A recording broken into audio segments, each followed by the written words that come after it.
So recently we've been talking quite a bit about Xbox on this channel because I am an Xbox YouTuber. But obviously a lot of it has been kind of with a bit of a negative slant because of Xbox's decisions themselves. Weird quotes from Satya Nadella, who thinks that console gaming and PC gaming is the exact same thing. Spoiler alert, it is not the exact same thing. Of course, Xbox talking about new hardware, raising prices of things. The price of the Xbox consoles has gone up twice in 2025. And of course, Game Pass going up in price as well. Now, I still like Game Pass on a concept level, and I still think it's a cool thing, but obviously that higher price point is going to deter a lot of people from wanting to either upgrade their Game Pass subscription once it runs out, or of course, get on Game Pass for the very first time. There's lots of questions about PC Game Pass and console Game Pass. How are they going to coexist if the next system is a $1,200+ Xbox PC hybrid console? Lots of questions for Xbox to answer with that.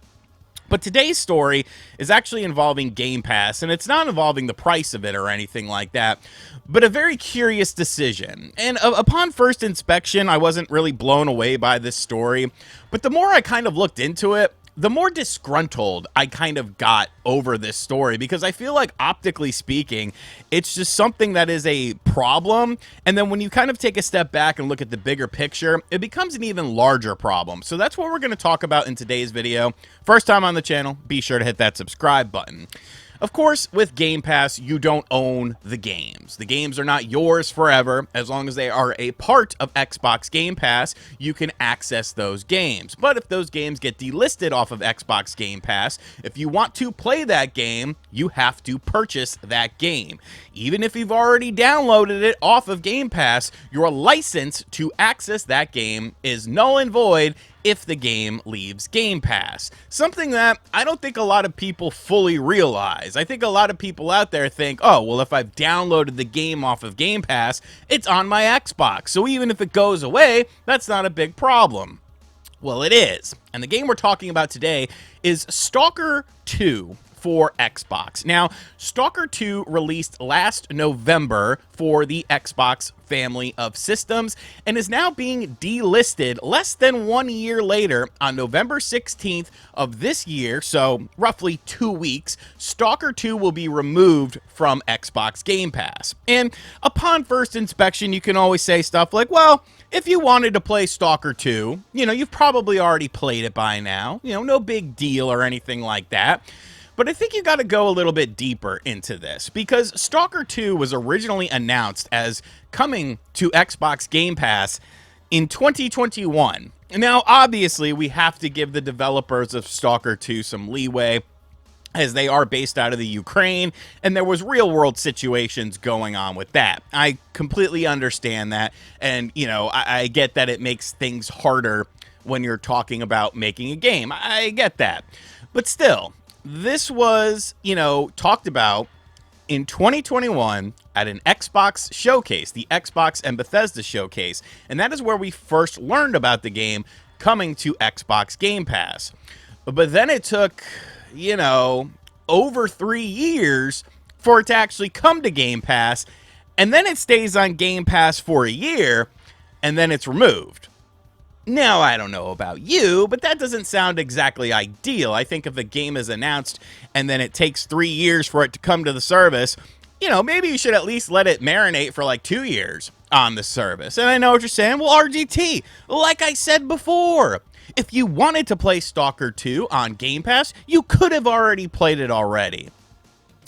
But then you got to kind of look at Stalker 2 and how the game was when it came out, and the amount of updates that have been done to it. Because when Stalker 2 first came out, like a lot of modern games, this was not a seamless experience. It's obvious that the game was maybe a little bit rushed, and a lot of the bugs and kinks hadn't been quite worked out quite yet, to the point of where, it was unplayable for some people. And the game, which is supposed to be a very atmospheric, very tense game, limited resources and stuff like that. I did play this game for a little while and, somewhat enjoyed it. Not really my full cup of tea, but sort of the resource management, the tense atmosphere, And then seeing all these bugs and glitches definitely takes you out of that sort of thing. Now, the game has gotten better with time, and they have done subsequent patches. But here's the real ass kicker for this, because there's another patch coming out for Stalker 2. Stalker 2 is also coming out on the PlayStation 5 as well, and the latest updated version of the game is what is coming out on PlayStation 5, and of course, this update is coming to Xbox after it leaves Game Pass. And there are some large updates being done within this updated version of the game, changing things up, fixing audio glitches, fixing graphical glitches, all sorts of different problems that exist currently in Stalker 2. So you're removing the game off of Game Pass less than a year, by a few days. I believe it came out on November 24th of 2024. So a little bit less than a year. A large patch is coming to fix a bunch of problems. It's also coming to PlayStation 5. But you had this in Game Pass. You marketed this game. I'm pretty sure you helped fund this game as well. You only signed a year deal. You didn't even sign a year deal. Because if it was a year, it would at least extend till the 24th of this month. But you didn't do that, obviously. And I think it just shows a larger problem with Game Pass and a larger problem potentially going forward. As we move into this more all-digital thing, we move into the era of subscription services and stuff like that. This is much more problematic to me than a digital purchase. A digital purchase can still screw you. A physical purchase is still the best way to have ownership, even though there are caveats with that. Like, we have to be realistic, folks.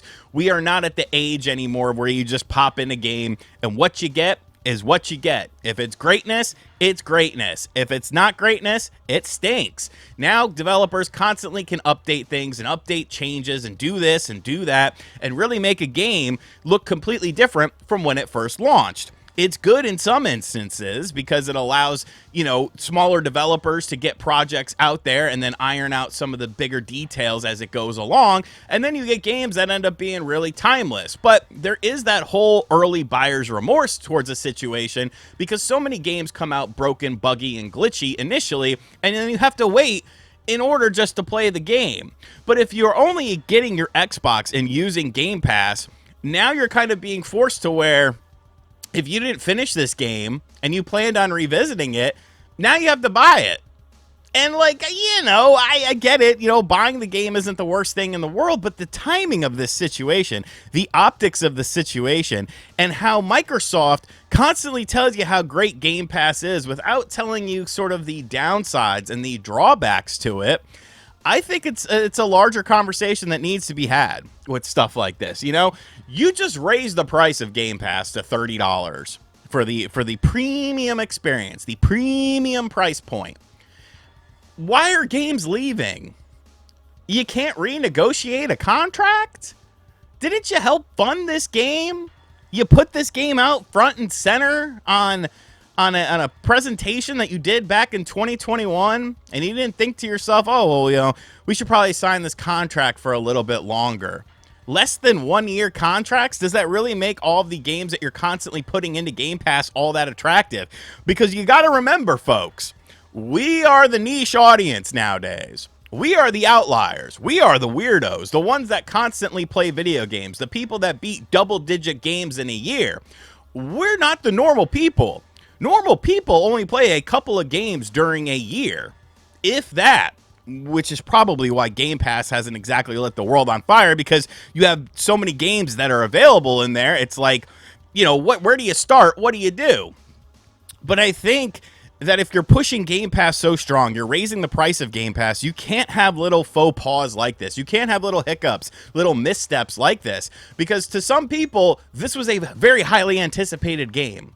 This is a large AAA game that came out last year on Xbox that was a console exclusive, timed console exclusive. The Stalker franchise, of course, Stalker 1, a very highly respected game, and many people were looking forward to the sequel. And you didn't think to yourself, we should probably secure this for a good amount of time. And now the patched version that's you know, fixing issues within the game. Now that's the version that you can buy. Like, you know, it's a one-off situation, so I don't necessarily think, you know, it's the end of the world or anything like that.